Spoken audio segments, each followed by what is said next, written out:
Hi friends, welcome to my channel. ఈరోజు మనం పెసరట్టు ఎలా తయారు చేసుకోవాలో చూద్దాం రండి. ఒక గిన్నె తీసుకొని ఒక గ్లాసు పెసర్లు వేసి, ఒక గ్లాస్ పెసర్లకి పావు గ్లాసు బియ్యం వేసుకొని నీళ్లు పోసి బాగా నైట్ అంతా నాననివ్వాలి. తర్వాత ఒక మిక్సీ జార్ తీసుకొని మనం నానబెట్టుకున్న వీటిని ఇందులో వేసి, తరువాత ఇందులో మనం కట్ చేసి పెట్టుకున్న అల్లం ముక్కలను వేయాలి. తర్వాత తగినంత సాల్ట్ వేయాలి. తర్వాత 2 పచ్చిమిర్చి వేసి మనం మెత్తగా గ్రైండ్ చేసుకోవాలి. ఇలా తర్వాత స్టవ్ ఆన్ చేసి పెనం పెట్టుకొని మనం పెద్ద గరిటెతో పిండి తీసుకొని మనం దోశ వేసుకోవాలి.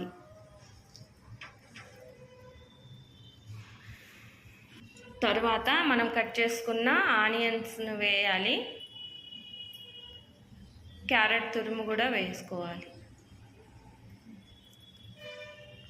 తర్వాత ఆయిల్ వేసి ఎర్రగా దోశను కాల్చుకోవాలి. 2 వైపులా ఇలా చూపించిన విధంగా ఇలా దోశను మడతేసి 2 వైపులా కాల్చుకోవాలి.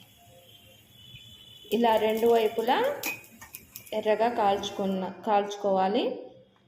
తర్వాత దోశ తీసేసి మళ్ళీ రెండో దోశ కూడా సేమ్ ఇదే విధంగా వేసుకోవాలి.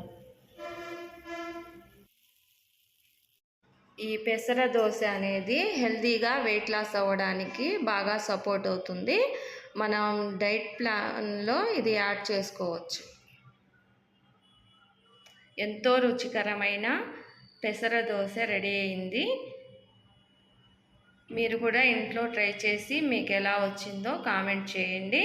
ఈ వీడియో మీకు నచ్చినట్లయితే సబ్స్క్రైబ్ చేయండి, లైక్ చేయండి, షేర్ చేయండి. Thank you so much.